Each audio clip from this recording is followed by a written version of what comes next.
واحلل عقدة من لساني يفقه قولي اللهم إنا نسألك علما نافعا ورزقا طيبا وعملا متقبلا اللهم علمنا ما ينفعنا وانفعنا بما علمتنا وزدنا علما يا رب العالمين اللهم اهدنا وأهلنا وقومنا إلى صراطك المستقيم اللهم أصلح لنا شأننا كله ولا تكلنا إلى أنفسنا طرفة أعين ولا حول ولا قوة إلا بالله أما بعد Ikhwani wa akhwati fid din, hadirin wal hadirat yang semoga dirahmati Allah Azza wa Jal. Alhamdulillah, kita panjatkan puja dan puji kepada Allah Subhanahu wa ta'ala yang telah memberikan kepada kita semua limpahan nikmat dan karunia-Nya, wabil khusus nikmatul iman wa nikmatul Islam, nikmat kesehatan dan kesempatan, sehingga dengan izin Allah Subhanahu wa ta'ala kita bisa berkumpul. Mudah-mudahan berkumpul sebagaimana kita berkumpul di masjid, ditulis pahala seperti di masjid, karena ada udzur syar'i, karena kebiasaan kita berkumpul di salah satu rumah dari rumah Allah Azza wa Jalla. Namun karena ada satu dan lain hal, dan ini mudah-mudahan udzur syar'i, sehingga walaupun kita di luar masjid, mudah-mudahan kita berharap kepada Allah agar dihitung menjadi berkumpul di masjid, menuntut ilmu di masjid Allah Subhanahu wa ta'ala, atau di rumah dari rumah Allah Azza wa Jalla, sehingga kita kebagian dari apa yang disabdakan Nabi sallallahu alaihi wasallam, majtama'a qaumun fi baitin min buyutillah. Tuh lihat, Nabi ngasih korelasi, tidaklah sebuah kaum berkumpul di salah satu rumah dari rumah Allah Azza wa Jalla. Mudah-mudahan kita berharap ini bagian dari karena uzur, ya. Fi baitin min buyutillah yatluna kitab Allah, mereka membaca Al-Qur'an, wa yatadarasunahu bainahum, dan saling mentadarus, mengkaji isi Al-Qur'an. Di antaranya seperti ini, ya, illa nazalat alaihimus sakinah, kecuali akan turun baginya sakinah, wa ghasyyathumur rahmah, akan diliput rahmat Allah Azza wa Jal, wa haffathumul malaikah, dan malaikat akan mengepakkan sayapnya kepada mereka, wa dzakarahumullahu fi man indah, dan Allah akan menyebut mereka dengan bangga di hadapan para malaikat. Yang semoga kita termasuk dari hadis ini. Katakan amin, Allahumma amin. Salawat serta salam kita haturkan kepada Nabi kita Muhammad sallallahu alaihi wasallam, kepada keluarganya, kepada para sahabatnya, dan yang setia meniti di atas sunnahnya hingga hari kiamat kelak. Allahumma amin. Ikhwani fiddin, a'azzani Allah wa iyyakum, melanjutkan pembahasan kitab yang sempat vakum kurang lebih 2 bulan atau 3 bulan lamanya, ya, sebelum Ramadan. Pembahasan kitab Syarhus Sunnah lil Imamil Barbahari. Syarhus Sunnah, penjelasan tentang akidah, tentang Islam. Sunnah di sini artinya Islam atau akidah, yang ditulis oleh Al-Imam Al-Barbahari rahimahullahu ta'ala, yang namanya Al-Hasan ibn Ali ibn Khalaf Al-Barbahari rahimahullahu ta'ala, yang wafat pada tahun 329 Hijriah, termasuk ulama salaf, atau yang biasa dikenal dengan Al-Imamul Barbahari rahimahullahu ta'ala. Yang saya bawakan di sini penjelasan dari kitab Al-Imamul Barbahari, yaitu Ithaful Qari bi ta'liqi ala Syarhis Sunnah lil Imam Al-Barbahari, karya Syekh Saleh bin Fauzan bin Abdullah Al-Fauzan hafizahullahu ta'ala, ulama besar di kerajaan Arab Saudi. Ikhwani fiddin, azani Allah wa iyyakum. Pembahasan kita kali ini mengenai tentang kitab suci kita, tentang keyakinan Ahlus Sunnati wal Jamaah terhadap Al-Quran. Kenapa ini dibahas? Karena ini sempat viral pada zamannya Al-Imam, wabil khusus Imam Ahmad ibn Hanbal At-Tamimi, dan kemudian sebelum-sebelumnya terjadi yang namanya mihnah bi khalqil Quran. Ada syubhat yang pernah menyebar di kalangan waktu itu di kalangan Daulah Abbasiyah, Khalifatul Ma'mun, Khalifatul Mu'tasim, sampai kepada Khalifatul Wathiq, yang menjadikan itu ideologi di negara mereka, mengatakan bahwasanya Al-Quran itu makhluk dan bukan kalamullah. Sehingga hampir semua ulama tumbang pada saat itu, kecuali satu yang masih tetap teguh bagaikan gunung yang kokoh, yaitu Imam Ahmad ibn Hanbal At-Tamimi rahimahallahu ta'ala. Ya, beliau teguh, dipukul, didera, ya, di penjara 3 periode, ya, sampai Allah menangkan, ya, agama ini lewat beliau. Sekarang yang kita dengar apa? Al-Quran kalamullah atau Al-Quran makhluk? Hampir semua kaum muslimin, ya, mengatakan Al-Quran kalamullah. Mana Al-Quran makhluk? Sudah terkubur.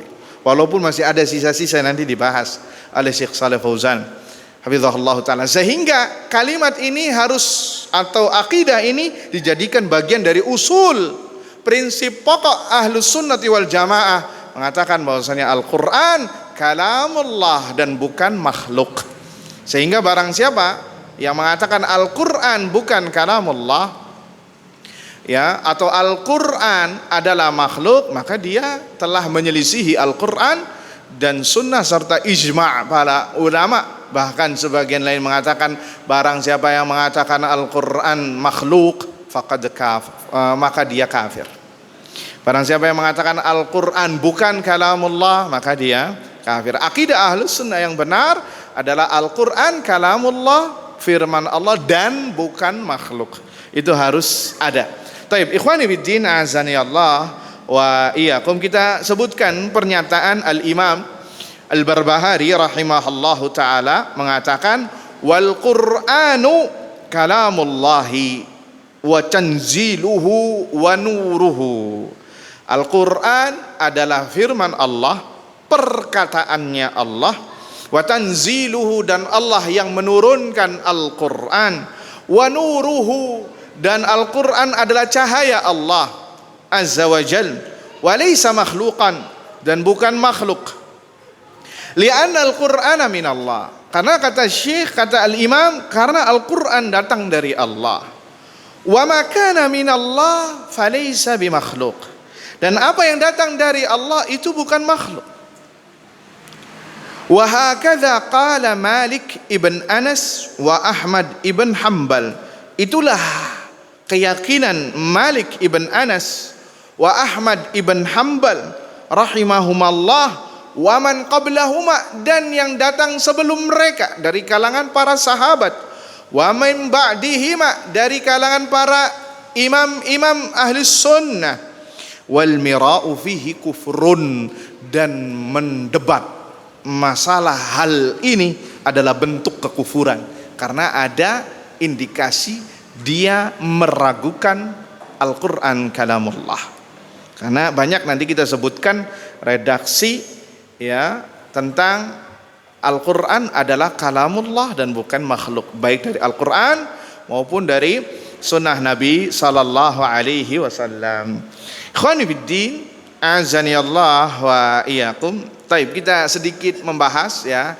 Ini mohon difahami baik-baik.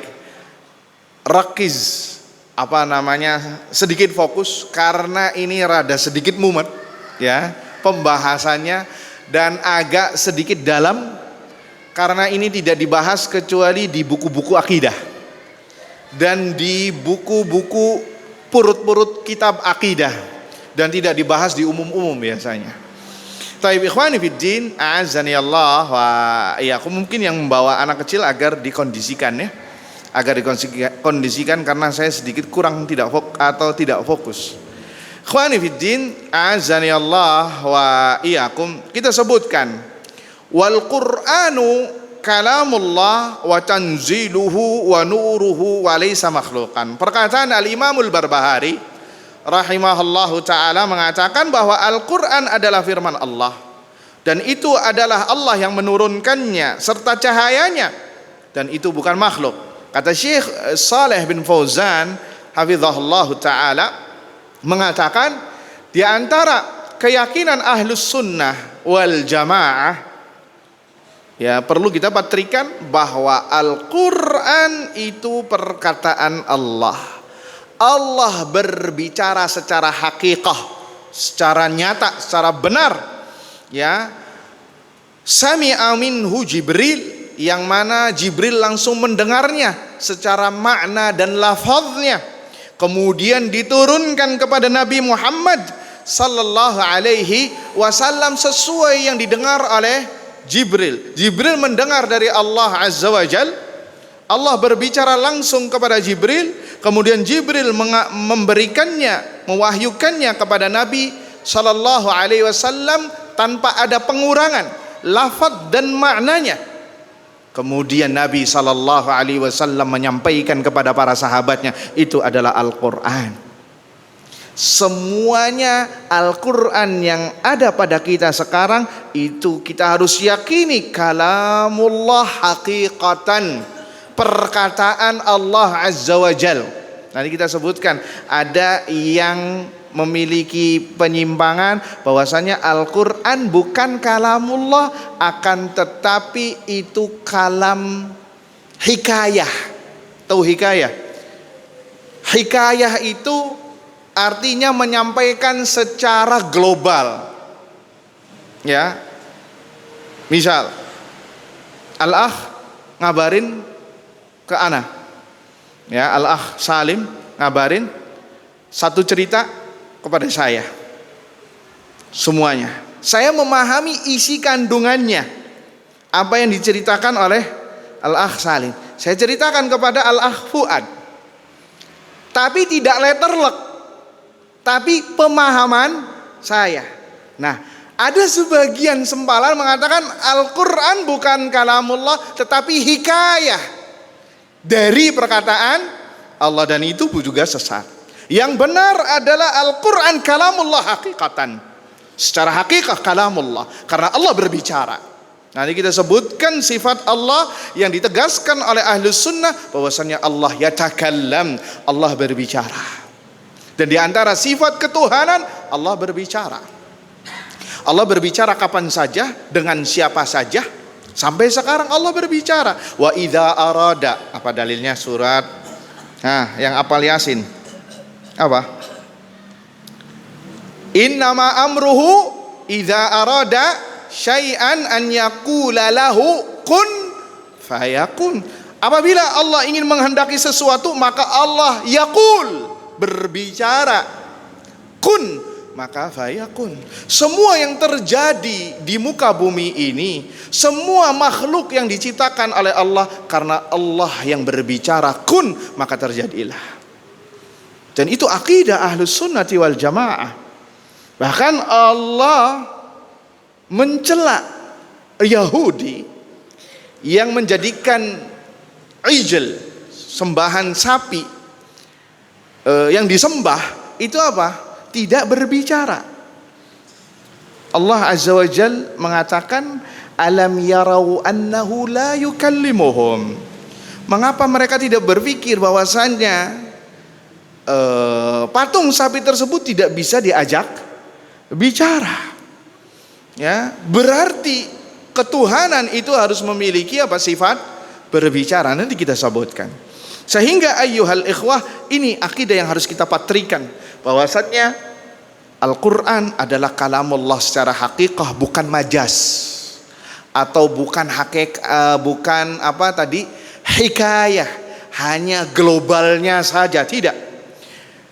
Ikhwani fiddin, a'azani Allah wa iyyakum. Kemudian kata Syekh Shalih Fauzan mengatakan, wa inna ma khalafa fiha ahlud dhalal. Akan tetapi yang menyelisihi akidah yang benar ini dari kalangan orang-orang yang melenceng, dari kalangan Al-Jahmiyah. Al-Jahmiyah ini sudah nggak ada secara organisasi, akan tetapi pemikirannya masih ada di antara mereka yang mengatakan cendekiawan muslim. Pengikutnya Al-Jahmiyah itu dari kalimat Jahm, Jahm ibn Safwan, ya, Jahm ibn Safwan dan yang semisal dengan mereka. Ini pemikiran kufur. Di antaranya mereka ini ayyuhal ikhwah menafikan seluruh sifat-sifat Allah Azza wa Jalla. Menafikan seluruh sifat-sifat Allah. Bahkan Allah itu tidak mendengar, tidak melihat, tidak berbicara. Berarti sudah kurang ajar apa tidak? Ya, Allah tidak berbicara, tidak mendengar, tidak melihat. Kenapa? Hujjahnya mereka mengatakan kalau kita tetapkan Allah memiliki sifat demikian, Allah mendengar, Allah melihat, Allah berbicara, berarti kita telah menyamakan Allah dengan makhluknya. Karena ada syubhat di sini, syubhatnya tasbih. Ini maaf ya, agak sedikit dalam. Sekali lagi, ilmu ini adalah ilmu yang paling mulia. Kenapa ilmu yang paling mulia? Karena sedang berbicara tentang Rabb. Ya, syaraful ilmi bi syarafil ma'lum, kata para ulama. Kemuliaan ilmu itu tergantung dari siapa yang dibahas. Kemuliaannya yaitu siapa di sini? Allah Azza wa Jalla. Sehingga maaf nih kalau membahas masalah asma wa sifat rada sedikit nguap-nguap nih ya. Kitanya juga dulu kayak gitu waktu di kuliah. Syekhnya ngomong masalah ini, kitanya nguap. Ternyata untuk ngajarnya pun memang rada sedikit memahamkan, lumayan luar biasa. Taib ikhwani fiddin azani Allah wa iyyakum, Jahm ibn Safwan memiliki pemikiran kufur. Di antaranya mereka mentaktil. Apa mentaktil? Meniadakan seluruh sifat-sifat Allah Azza wa Jalla. Makanya pemikiran ini dikafirkan oleh para ulama. Pemikiran Jahmiyah ya, dikafirkan oleh para ulama secara pemikiran. Adapun orang-orangnya tidak dikafirkan kecuali jika sudah tegak hujahnya. Makanya Syekhul Islam Taimiyah pernah mendebat Jahmiyah. Kata Syekhul Islam, kalau aku mengatakan itu saya kafir. Tapi kalau Anda mengatakan itu saya tidak mengkafirkan Anda karena Anda terkena syubhat. Tuh lihat, insafnya para ahlus sunnah wal jamaah. Adilnya ahlus sunnah wal jamaah, enggak main kafir-kafiran Pak. Ya, karena belum tentu orang yang melakukan perbuatan kekufuran langsung dicap kafir. Ini penting. Ya, jangan seperti orang-orang yang suka sedikit-dikit kafir. Sedikit kafir. Ya, tidak semua perbuatan kufur dilakukan otomatis pelakunya jadi kafir. Enggak. Kenapa? Ada syarat-syaratnya untuk seseorang itu dikafirkan. Ada syarat-syaratnya, ada 6. Kemudian penghalang-penghalangnya harus dihilangkan. Bisa jadi orang itu karena jahil, bisa jadi dia karena kena syubhat, bisa jadi dia karena mentakwil, salah guru misalkan. Banyak uzurnya. Bisa jadi karena dia tinggalnya jauh dari peradaban Islam. Ya. Bisa jadi dan bisa jadi. Banyak sekali. Sehingga tugasnya orang yang tahu ilmunya sampaikan. Bahwasanya ini adalah kufur, bahwasanya ini adalah syirik, bahwasanya ini adalah bid'ah misalkan. Ya. Oleh karenanya maka hadirin wal hadirat yang dirahmati Allah Azza wa Jalla, semua pembahasan kita, kajian salaf, itu tidak ada yang mengkafirkan. Tidak ada yang membid'ahkan, tidak. Dari segi personal. Ingat, dari segi apa? Personal. Orangnya si fulan kafir, si fulan munafik, si fulan apa lagi? Ahlu bid'ah. Secara apa? Personal. Enggak ada. Kecuali yang sudah ditentukan oleh dalil. Maka kita katakan Abu Jahal kafir apa tidak? Kafir. Jelas. Anda ragu bisa kafir andanya. Karena sudah nas Al-Quran, nas hadis. Abu Lahab nas Al-Quran.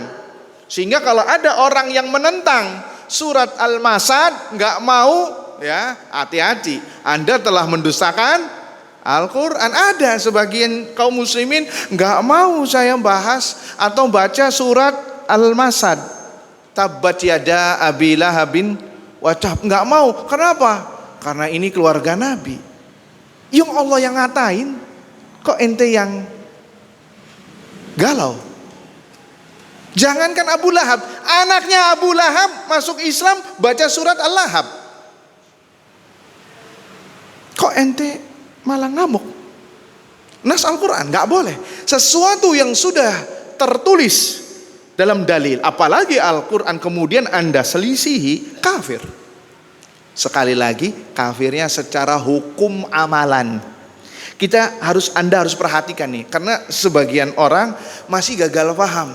Ketika kita mengatakan ini kafir, ini syirik, ini bid'ah, ya, ini kemaksiatan, kemudian ente memvonis anak kafir. Enggak. Yang kita bahas itu apa? Amalannya, bukan orangnya. Adapun orangnya pembahasan lain. Gak bisa. Bisa jadi orang itu melakukan perbuatan kekufuran karena dia belum tahu. Ini namanya uzur, diberikan uzur. Ya. Taib, ikhwani fiddin azani Allah wa iyyakum, bahasanya kemana-mana jadinya ya. Jadi Al-Jahmiyah ini termasuk pemikiran atau kelompok yang sudah dikafirkan oleh ulama secara pemikirannya. Adapun personalnya itu tidak dikafirkan kecuali apabila sudah tegak hujjah. Semuanya perbuatan kafir, orang yang bersumpah dengan nama selain Allah itu syirik. Ya, menggunakan jimat itu juga syirik. Tetapi apakah pelakunya langsung jadi musyrik? Tidak.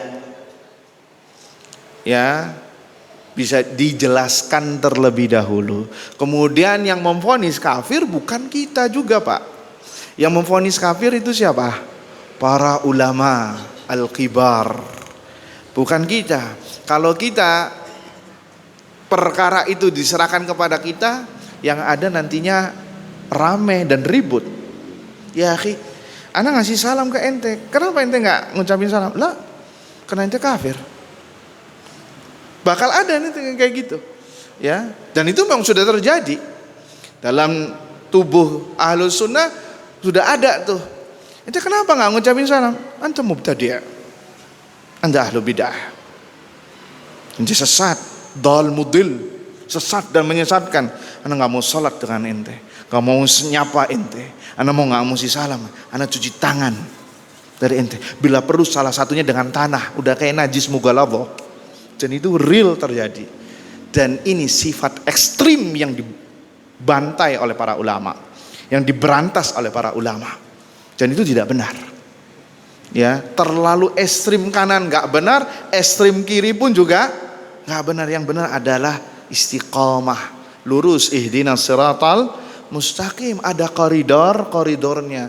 Kebanyakan orang kayak gini yang baru awal ngaji, terlalu cemburu sama agama, akhirnya belok.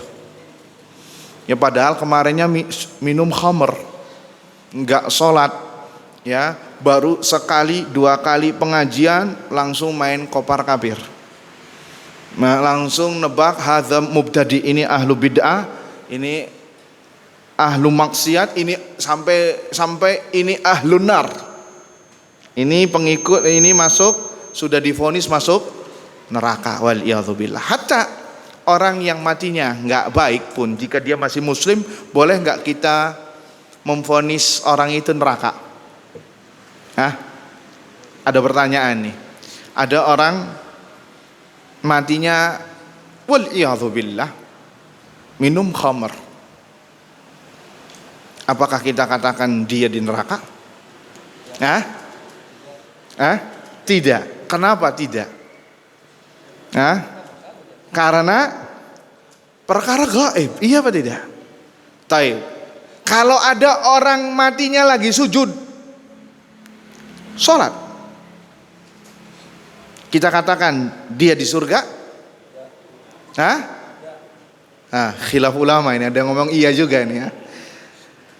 Ya ikhwan, surga neraka itu perkara gaib. Seberapa bagusnya orang mati, tetap kita nggak boleh memvonis dia di surga.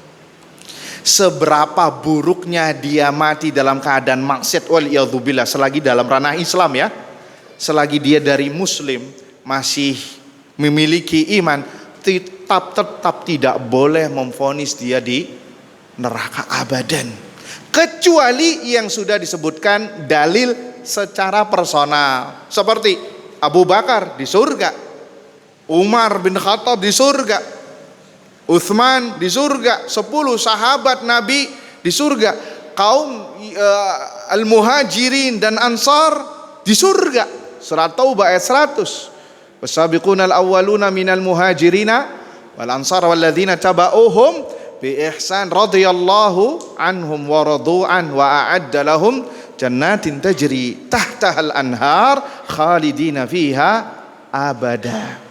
Dzalikal fawzul azim. Lihat di sini Allah menyebutkan dari kalangan muhajirin dan ansar sudah disiapkan surga. Maka kita katakan muhajirin dan ansar dengan nas Al-Qur'an ini mereka di mana? Di surga. Nas Al-Qur'an. Bilal ibn Rabah di surga. Ukasha ibn Mihsan di surga. Ada dalilnya. Bilal terompaknya sudah masuk surga, orangnya belum. Ya, kita sendalnya nggak tahu. Jangankan sendalnya, kitanya sendiri sudah tahu belum? Nggak tahu. Taib. Kecuali yang sudah disebutkan nasnya dalam Al-Quran, dia penghuni neraka. Seperti siapa?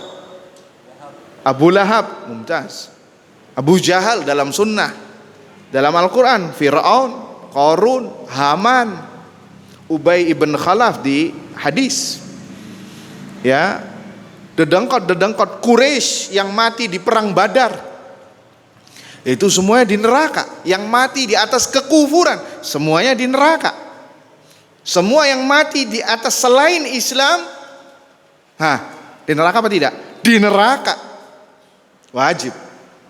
Karena nas Al-Quran, hadis riwayat Muslim. Hadisnya, la yasma'u bi ahadun min hadhil ummah Yahudiyun wala Nasraniyun thumma yamutu wa lam yu'min billadzi ursiltu bihi illa kana min ashabin nar. Tidaklah ada orang yang mendengar dari umatku tentangku, baik dari kalangan Yahudi ataupun Nasara, kemudian dia mati dalam keadaan tidak masuk Islam, tidak beriman dengan apa yang aku bawa, kecuali dia masuk penghuni neraka. Maka kita katakan demikian, yang meninggal tidak di atas Islam, tidak pernah masuk Islam, tidak mengikrarkan Islam, finnar. Akidah, nggak bisa mencela-mencele, nggak bisa basa-basi, 100% harga mati. Selain dari itu, nggak boleh Anda memvonis di surga atau di neraka abadan. Kebanyakan orang takziah mungkin dalam rangka untuk menghibur ya. Udahlah nah, jangan bersedih, bapakmu sekarang di surga. Ajib, dari mana ya akhi? Mana dalilnya? Tujuannya untuk menghibur. Boleh apa tidak? Akan dimintai pertanggungjawabannya di hadapan Allah Azza wa Jalla. Innas sam'a wal basara wal fuada kullu ulaika kana anhu mas'ula. Setiap pendengaran, penglihatan dan hati akan dimintai pertanggungjawaban di hadapan Allah Azza wa Jalla. Anda pernah mengatakan fulan bin fulan di surga. Mana dalilnya? Karena untuk menghibur. Ya mana dalilnya? Enggak boleh. Atau fulan bin fulan mati berzina misalkan, dia di neraka, mana dalilnya? Nggak boleh.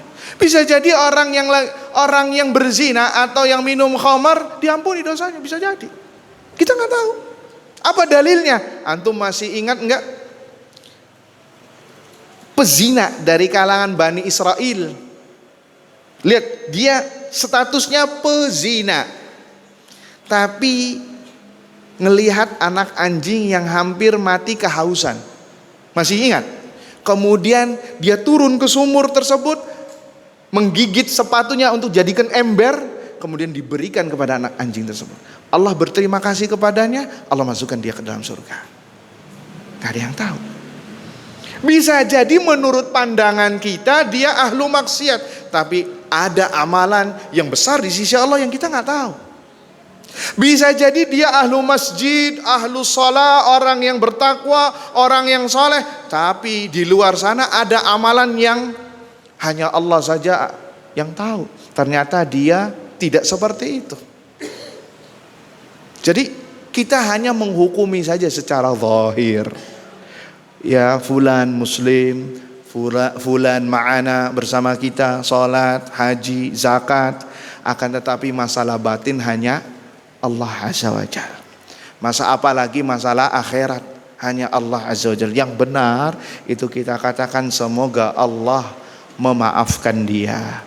Semoga Allah mengampuni dosanya. Semoga Allah menjauhkan dia dari neraka. Semoga Allah memasukkan dia ke dalam surga. Itu yang benar. Adapun sampai mengatakan husnul khotimah insyaallah, ini rada-rada multi tafsir. Apa maksudnya nih? Kalau maksudnya mudah-mudahan husnul khotimah, naam itu benar. Tapi kalau sudah husnul khatimah insyaallah redaksinya redaksi pengkhabaran, mana dalilnya dia istiqomah husnul khatimah? Mungkin secara kasat mata husnul khatimah, tapi belum tentu di sisi Allah. Dalilnya apa? Dalilnya orang yang mati syahid jihad masuk neraka. Kan mati syahid husnul khatimah apa tidak? Husnul khatimah, ternyata dia masuk neraka. Gara-gara apa? Gara-gara supaya yuqalu lahu jari, supaya dibilang pemberani, supaya dibilang pahlawan, supaya namanya tertera di sini. Nanti bukan jalan Legend Suprapto, ya, jalan siapa? Legend Fulan bin Fulan, agar dikenang masyarakat. Maka ketika dibangkitkan nanti di hari kiamat, dia nggak dapat surga, malah tembusannya kemana? Neraka. Tuh lihat, dia matinya mati syahid. Menurut kasat mata kita husnul khatimah, tapi di sisi Allah ternyata tidak demikian. Oleh karenanya dalam Islam tidak boleh menyebut fulan syahid, syahid fulan bin fulan, tidak boleh. Yang benar mudah-mudahan dia mati syahid ketika dia di jihad di medan perang. Kembali lagi, ini masalah pemvonisan, ya. Dan ini subhanallah sungguh sangat disayangkan, ya. Ada beberapa yang dulu ya hadir di majelis ilmu, sekarang agak belok ke kanan, ya, mengatakan fulan hobinya kalau ditanya masalah wudu nggak tahu, syarat-syaratnya wudu nggak tahu, masalah sholat rukun-rukunnya nggak tahu. Tapi kalau ditanya gimana Ustadz fulan, oh, fulan mubtadi', fulan ahlu bid'ah, sesat, menyesatkan karena dia pernah ketemu sama ini dan itu, hobinya kayak gitu. Makanya lihat akhir hayatnya buruk, nggak sholat, pakai celana pendek, ngerokokan, main gitar dan lain sebagainya. Kenapa? Karena hobinya kayak seperti itu, ghibah, apalagi yang digibai adalah ahlu ilm. Allah nggak terima. Akhirnya luhumul ulama masmumah, dagingnya para ulama itu beracun. Akhirnya kena dirinya sendiri. Ya, tidak istiqomah lagi, bahkan sampai ada yang tidak sholat. Dan kabar seperti ini afwan, bukan imaji dari saya sendiri, saya mendengarnya. Ada yang dulu hobinya masya Allah di saf pertama, sekarang nggak sholat, ada. Kenapa? Seperti itu. Na'udzubillahi min dzalik, karena hobinya ya sering vonis memvonis. Tidak boleh seorang apapun kondisinya, keadaannya, tidak boleh memvonis seseorang, tidak boleh memvonis apa yang di batinnya. Bahkan masalah riya nggak boleh. Fulan itu cuman pencitraan saja, fulan itu cuman riya, boleh nggak?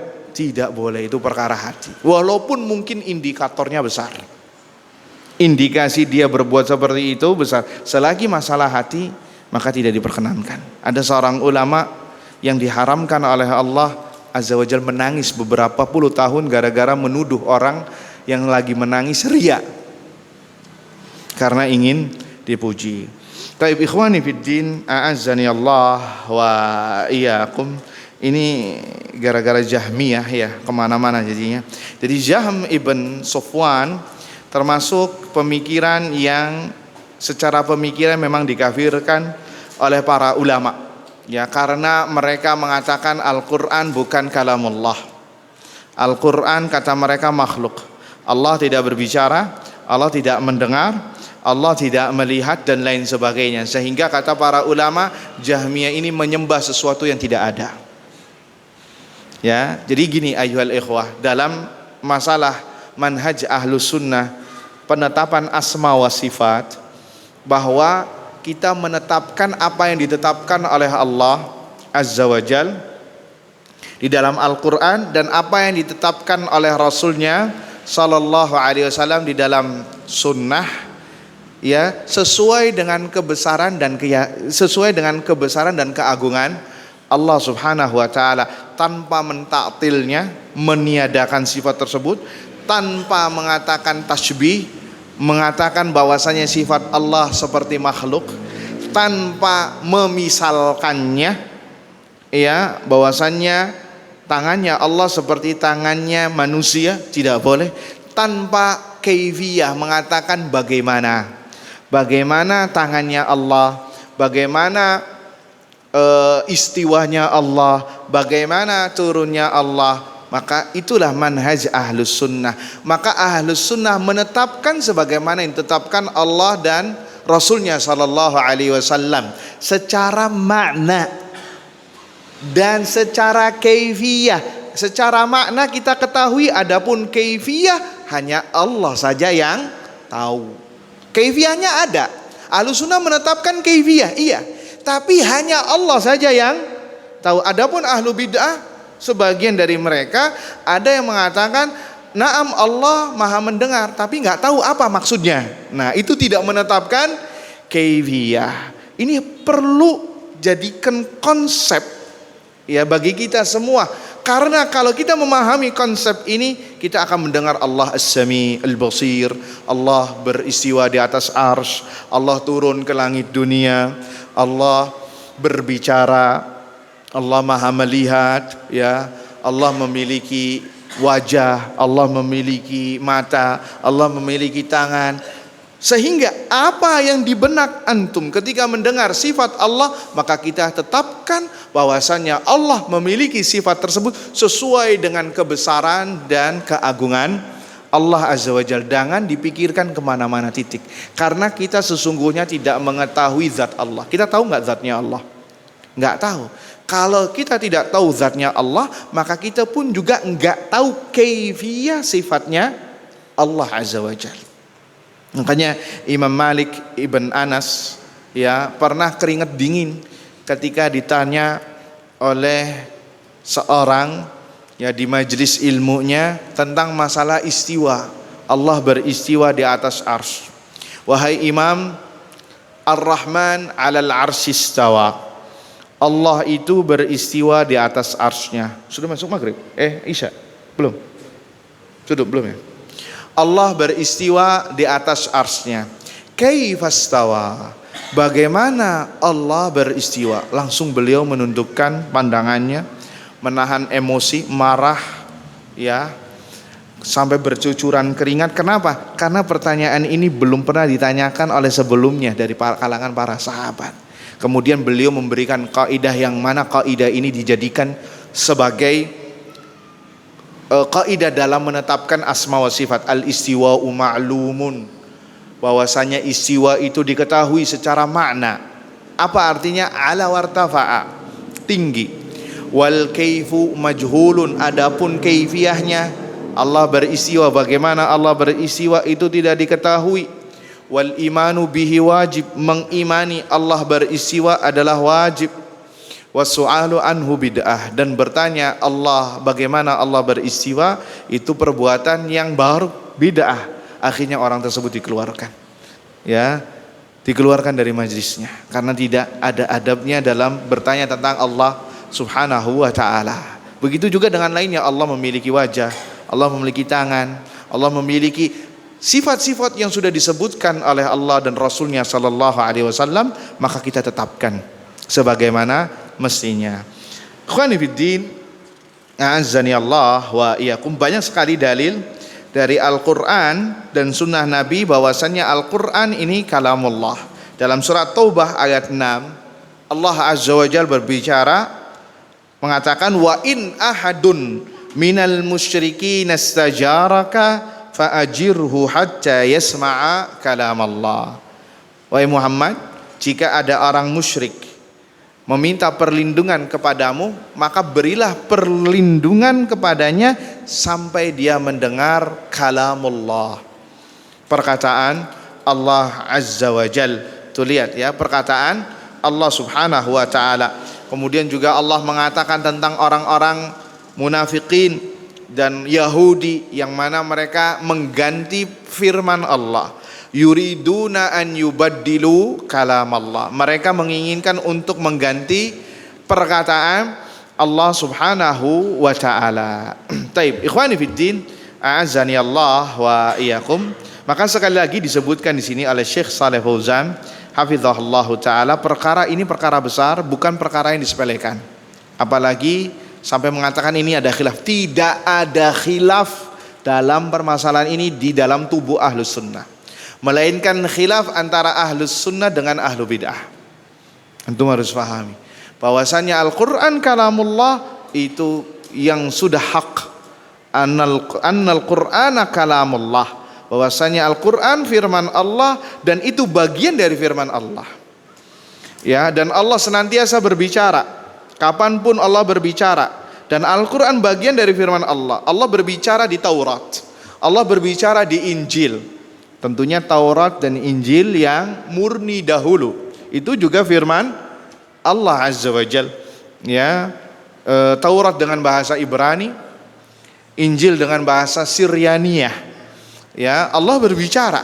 Adapun Al-Quran berbicara dengan bahasa apa? Bahasa Arab. Ya, bahasa Arab. Allah memilih bahasa Arab untuk berbicara, untuk menjelaskan tentang hukum-hukumnya. Sehingga bagi kaum muslimin, ya ini kita sebutkan pendapat ulama ya, tidak apa-apa ya. Kata Syekhul Islam Taimiyah, ini termasuk pendapat beliau yang mungkin bagi sebagian antum mengatakannya ekstrim. Kata Syekhul Islam Ibnu Taimiyah rahimahullahu ta'ala, beliau hujahnya kuat sekali. Kita wajib enggak untuk memahami perintah Allah? Wajib atau tidak? Wajib. Wajib tidak untuk memahami Al-Quran? Wajib. Wajib tidak untuk memahami sunnah? Wajib. Walaupun wajibnya nanti bervariasi, tetapi perkara-perkara fundamental wajib. Al-Quran dan sunnah dengan bahasa apa? Bahasa Arab. Maka mempelajari bahasa Arab menurut Syekhul Islam Ibnu Taimiyah fardhu ain. Kata beliau, mempelajari bahasa Arab yang mana itu Al-Quran dan Sunnah berasal darinya, maka Anda sebagai Muslim wajib untuk mempelajarinya. Karena memahami Al-Quran wajib, memahami Sunnah adalah wajib. Tuh, anak baca sendiri, baca seperti itu rada sedikit meringis. Ya, karena banyak dari antara kita semua ya yang ya hanya dengan terjemahan saja. Kalau menurut Syekhul Islam Taimiyah wajib mempelajari bahasa Arab. Karena kita disuruh untuk mentadabburi Al-Qur'an. Afala yatadabbarunal Qur'ana am ala qulubin aqfaluha. Apakah mereka tidak mentadabburi Al-Qur'an atau hati mereka sudah digembok? Walaqad yassarnal Qur'ana lidzikri fahal mim muddakir. Sungguh telah kami mudahkan Al-Qur'an untuk difahami, untuk dihafal, untuk ditadabburi, untuk dipelajari. Fahal mim muddakir, sudahkah ada yang muddakir, yang sudah mengamalkannya, melakukannya, yang mempelajarinya dan lain sebagainya. Semua disebutkan oleh Syekhul Islam Taimiyah rahimahullahu taala. Sekali lagi ini pendapat beliau. Walaupun sebagian ulama mengatakan tidak wajib, akan tetapi itu fardu kifayah. Fardu kifayah artinya apabila sudah ada satu atau dua orang yang sudah mempelajarinya, maka yang lainnya gugur. Seperti apa? Contohnya azan. Apakah semua orang wajib azan? Tidak. Apabila ada jenazah Ada yang memandikan. Apakah semua orang wajib takziah memandikan jenazah? Tidak, akan tetapi itu fardu kifayah. Ini pendapat yang familiarnya. Masing-masing memiliki hujjah di hadapan Allah Subhanahu wa ta'ala. Tapi mungkin ini saja yang bisa disampaikan karena isinya semuanya sudah disampaikan, dan ini pembahasannya melebar yang disebutkan oleh Syekh Saleh Fauzan bin Abdillahil Fauzan hafizahullah ta'ala. Intinya Al-Quran adalah firman Allah Azza wa Jal dan bukan makhluk, sehingga barang siapa yang mengatakan selain dari itu maka dia kafir, bisa keluar dari Islam karena telah menyelisihi Al-Quran dan sunnah Nabi sallallahu alaihi wasallam. Mungkin ini saja yang bisa saya sampaikan, kurang lebihnya mohon maaf. Wal afu minkum, subhanakallahumma wa bihamdika asyhadu an la ilaha illa anta astaghfiruka wa atubu ilaih. Assalamualaikum warahmatullahi wabarakatuh.